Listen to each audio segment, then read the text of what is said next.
Tsaka madali lang din. Oo. Ay, Lola. Ano tinda mo, Lola? Bibili si Kisel. Tinda mo, Lola. Diba? Yes, ano? Bungis-ngis eh. Bungis-ngis. Bungis-ngis ang aming bata. Titinda, Lola. Marites yan.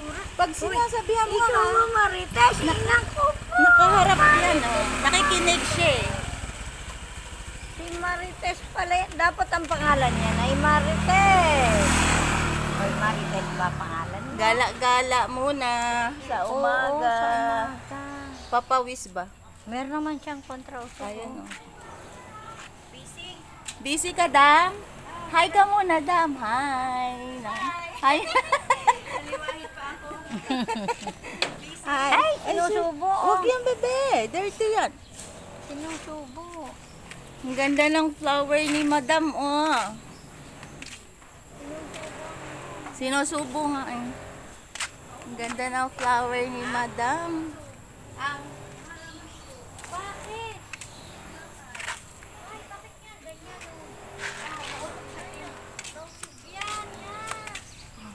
Ganda ng halaman ni Madam kasing ganda ni Madam. Ayun oh, ang cute. Tutor. Tutor tayo ng halaman. Sige, mamitas ka, bebe. Pitasin mo yung halaman ni, ni tita. Dali, ayan. Halika. Yan, oh. Yan. Ayan. Oh, pipitasin niya ba? Marunong. Marunong utusan, ha? Oh, pitasin mo yan, bebe. Dali. Yan, dali. Dali na. Pitasin mo. Ayan na. Ayan. Yan, 4. Yan, pitas ikaw, bulaklak. Ay, sasanggal eh. Tuwang-tuwa sa bulaklak, oh. Ano? Kunin mo. Kunin mo. Kunin mo. Bungis-ngis to eh.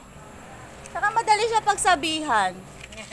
Oo, madali. Meron talagang bata na mabilis ang memorya. Nakakaintindi na siya. 4 na buwan pa lang siya eh. Ayan na, bebe.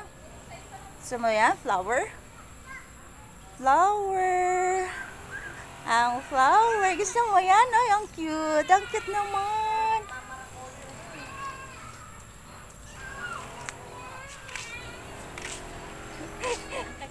Ganyan lagi yung mag-ina na yan. Oo, di ba? Saan ka pa? Bibili. Nagtuturo ka na naman. Nagtuturo ka na naman, ha? Nanay mo parang ano na. Hindi malaman yung ano. Bye-bye. Bye-bye. Bye-bye na kayo. Bye-bye po. Thank you for watching. Pause na pawis kami, oh. Ay, nakakbo na. Habol na naman. Ganyan talaga.